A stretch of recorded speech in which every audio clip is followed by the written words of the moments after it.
Good morning student. आज हम कक्षा 9 हिंदी व्याकरण में विशेषण के बारे में अध्ययन करेंगे। विशेषण किसे कहते हैं, विशेषण की क्या परिभाषाएं होती हैं। तो छात्रों जान लें, संज्ञा और सर्वनाम। संज्ञा और सर्वनाम शब्द की विशेषता बताने वाले शब्दों को विशेषण के नाम से जानते हैं। विशेषण के 4 भेद होते हैं। पहला होता है गुणवाचक विशेषण। गुणवाचक विशेषण किसे कहते हैं, इसकी परिभाषा है वे विशेषण शब्द जिससे गुण, दोष, रूप, रंग, आकार, स्थान, दशा, स्थिति, काल, स्वभाव, गंध, स्वाद, ध्वनि, दिशा आदि विशेषताओं के बारे में पता चलता है। ऐसे विशेषता बताने वाले शब्दों को गुणवाचक विशेषण के नाम से जानते हैं। दूसरा इसका भेद है संख्यावाचक विशेषण। वे विशेषण शब्द जिससे हमें संख्याओं के बारे में, अर्थात वे वस्तुएं जिनकी संख्या के बारे में अर्थात उनकी गिनती के बारे में हमें पता चलता है, उसे संख्यावाचक विशेषण कहते हैं।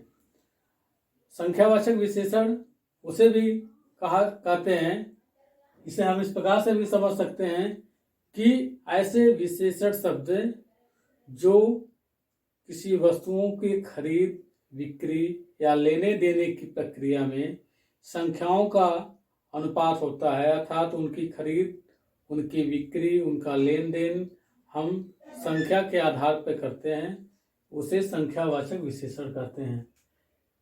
जैसे 1, 2, 3, 4 यह संख्याएं हैं। संख्यावाचक विशेषण के 2 उपभेद होते हैं। पहला होता है निश्चित संख्यावाचक विशेषण और दूसरा होता है अनिश्चित संख्यावाचक विशेषण। निश्चित संख्यावाचक विशेषण वे विशेषण शब्द कहलाते हैं जिसे हमें निश्चित संख्या के बारे में पता चलता है, अर्थात निश्चित संख्या का बोध कराने वाले विशेषण शब्द निश्चित संख्यावाचक विशेषण के नाम से जानते हैं। जैसे 1, 2, 3, 4। जैसे कक्षा में 10 विद्यार्थी अनुपस्थित हैं या मेरी कक्षा में कुल 40 विद्यार्थी उपस्थित हैं, तो यह निश्चित संख्या के बारे में बोध करवा रहा है, अतः इसे निश्चित संख्यावाचक विशेषण के नाम से जानते हैं। दूसरा होता है अनिश्चित संख्यावाचक विशेषण, अर्थात ऐसे संख्यावाचक विशेषण शब्द जिनकी निश्चित संख्या के बारे में हमें पता नहीं चलता है, केवल अनुमान के आधार पर हम उनकी संख्याओं का अनुमान लगाते हैं। ऐसे संख्यावाचक विशेषण को अनिश्चित संख्यावाचक विशेषण कहते हैं। जैसे कुछ विद्यार्थी नहीं आए या थोड़े वस्तुएं चाहिए, कई लोग उपस्थित हुए, ऐसे संख्याओं का बोध कराने वाले शब्दों को अनिश्चित संख्यावाचक विशेषण कहते हैं। तीसरा भेद है इसका परिमाणवाचक विशेषण। परिमाणवाचक विशेषण किसे कहते हैं, तो इसे समझ लें कि वे विशेषण शब्द जिससे हमें परिमाण के बारे में पता चलता है। ध्यान देंगे, परिमाण और परिणाम दोनों में अंतर होता है। परिणाम मीन्स होता है निष्कर्ष और परिमाण मीन्स होता है नाप तौल करना, अर्थात ऐसे वस्तुएं जिनका लेन देन हम माप और तौल करके करते हैं या नाप करके करते हैं, ऐसे विशेषण शब्दों को परिमाणवाचक विशेषण कहते हैं। जैसे 1 किलो चीनी, 1 मीटर कपड़ा या 2 लीटर दूध, अर्थात इनका जब भी हम लेन देन करेंगे तो वह मात्राओं के लीटर, किलोग्राम या मीटर के पैमाने में होगा, अर्थात जिनका पैमाना माप तौल के किया जाता है, ऐसे विशेषण शब्दों को परिमाणवाचक विशेषण शब्द कहते हैं। इनके भी 2 भेद होते हैं, एक निश्चित प्रमाणवाचक और दूसरा होता है अनिश्चित प्रमाणवाचक। निश्चित प्रमाणवाचक विशेषण शब्द वे शब्द होते हैं जो निश्चित मात्रा का बोध करवाते हैं, वे निश्चित प्रमाणवाचक विशेषण कहलाते हैं। जैसे 2 किलो चीनी देना या 1 लीटर दूध दे दो या 1 गिलास पानी दे दो, यह निश्चित प्रमाणवाचक हैं। लेकिन जिससे हमें निश्चित परिमाण का पता नहीं चलता है वे शब्द अनिश्चित परिमाणवाचक विशेषण कहलाते हैं।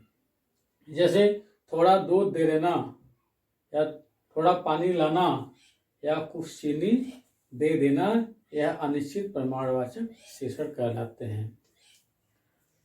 चौथा है सार्वनामिक विशेषण। सार्वनामिक विशेषण किसे कहते हैं? सार्वनामिक विशेषण क्या होते हैं, इनकी पहचान आप कैसे करेंगे, इसे समझ लें कि वे सर्वनाम शब्द जो संज्ञा से पहले लगकर उस सर्वनाम की ओर संकेत करने लगते हैं, वे शब्द सार्वनामिक विशेषण अथवा संकेतवाचक विशेषण कहलाते हैं। अर्थात ऐसे विशेषण हमेशा संज्ञा से पहले प्रयोग किए जाते हैं और वे सर्वनाम होते हैं, लेकिन जब वे संज्ञा से पहले प्रयोग किए जाते हैं तो वे सर्वनाम न रह करके सार्वनामिक विशेषण के रूप में पहचाने जाने लगते हैं। अतः कह सकते हैं कि वे सर्वनाम शब्द जो किसी संज्ञा से पहले लगकर उसकी ओर संकेत करने लगते हैं या उसकी विशेषता बताने लगते हैं, तो ऐसे विशेषता बताने वाले शब्दों को सार्वनामिक विशेषण कहते हैं। जैसे वह लड़का दौड़ जीत गया, यहाँ लड़का संज्ञा शब्द है, उसके पहले वह सर्वनाम शब्द है, अतः इस वाक्य में संज्ञा से पहले सर्वनाम शब्द प्रयोग हुआ है, अतः यह सर्वनाम शब्द सार्वनामिक विशेषण कहलाता है।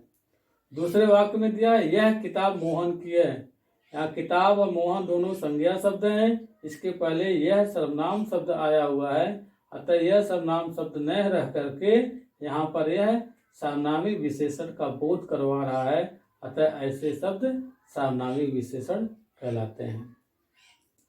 अब सबसे महत्वपूर्ण है आपके सिलेबस में विशेषणों की रचना करना। विशेषणों की रचना कैसे की जाती है?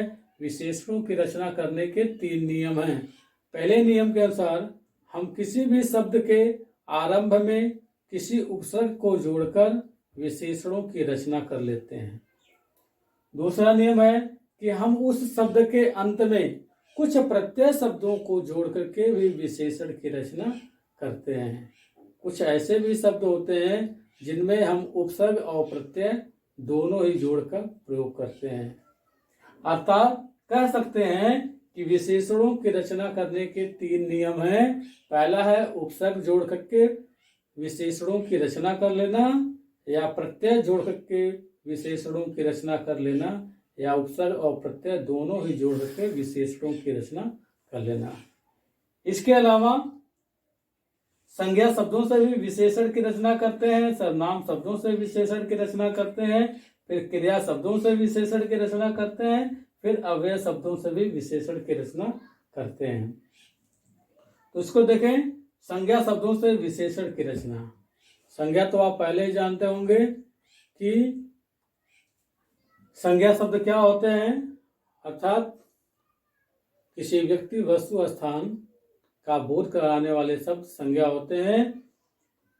तो देखें जैसे अहिंसा, यहाँ पे संज्ञा शब्द है, संज्ञा का भेद है भाववाचक अहिंसा, तो इससे विशेषण की रचना हम करेंगे तो हो जाएगा अहिंसक। दूसरा है खटास, खटास भी भाववाचक है, इससे भी हम विशेषण बनाएंगे तो खट्टा हो जाएगा। फिर सर्वनाम शब्दों से विशेषण की रचना करेंगे, जैसे कौन, तो इसका विशेषण शब्द हो जाएगा कैसा, और यदि कहा जाए कि हम सर्वनाम शब्द है तो इसका विशेषण शब्द हो जाएगा हमारा। तीसरा है क्रिया शब्दों से विशेषण की रचना, जैसे बिकना, बिकाऊ, पढ़ना, पढ़ाकू। चौथा है अव्यय शब्दों से विशेषण की रचना, अर्थात बाहर का बाहरी विशेषण हो जाएगा और आगे का अगला विशेषण शब्द हो जाएगा। तो उम्मीद है कि आप लोगों ने समझ लिया होगा कि विशेषण किसे कहते हैं, अर्थात ऐसे शब्द जो संज्ञा अथवा सर्वनाम की विशेषता बताते हैं, ऐसे शब्दों को विशेषण कहते हैं। विशेषण के 4 भेद होते हैं। पहला गुणवाचक विशेषण होता है, इसमें रूप, रंग, गुण, दोष, दशा, आकार, स्थान, स्थिति, काल, स्वभाव, गंध, स्वाद, ध्वनि, दिशा आदि का बोध कराए जाते हैं। दूसरा होता है संख्यावाचक विशेषण, अर्थात जिसमें हमें संख्याओं के बारे में पता चलता है अर्थात संख्या की विशेषता बताते हैं, ऐसे शब्दों को संख्यावाचक विशेषण कहते हैं। इसके दो उपभेद होते हैं, एक निश्चित संख्यावाचक विशेषण और दूसरा अनिश्चित संख्यावाचक विशेषण। निश्चित संख्यावाचक विशेषण में निश्चित संख्याओं का पता चलता है, उनकी विशेषताओं के बारे में पता चलता है, और अनिश्चित संख्यावाचक में अनिश्चित विशेषण के बारे में पता चलता है। तीसरा होता है परिमाणवाचक विशेषण। परिमाणवाचक विशेषण में नाप तौल की विशेषता के बारे में पता चलता है। इसके भी दो भेद होते हैं, एक निश्चित प्रमाणवाचक, दूसरा अनिश्चित प्रमाणवाचक। निश्चित प्रमाणवाचक में निश्चित नाप तौल के बारे में पता चलता है और अनिश्चित प्रमाणवाचक में अनिश्चित नाप तौल के बारे में पता चलता है। चौथा होता है सार्वनामिक विशेषण, अर्थात ऐसे विशेषण जो किसी संज्ञा शब्द से लग करके उसकी विशेषता बताने लगते हैं या उसकी वो संकेत करने लगते हैं, उसे सार्वनामिक विशेषण अथवा संकेतवाचक विशेषण के नाम से जानते हैं। विशेषणों की रचना के 3 नियम हैं, एक उपसर्ग जोड़कर विशेषणों की रचना करना, और दूसरा प्रत्यय जोड़कर विशेषणों की रचना करना, और तीसरा उपसर्ग और प्रत्यय दोनों ही जोड़कर विशेषणों की रचना करना। इसके अलावा विशेषण की रचना संज्ञा शब्दों से होती है, सर्वनाम शब्दों से होती है, क्रिया शब्दों से होती है और अव्यय शब्दों से होती है। तो उम्मीद है यह पाठ आपको समझ में आ गया होगा। धन्यवाद।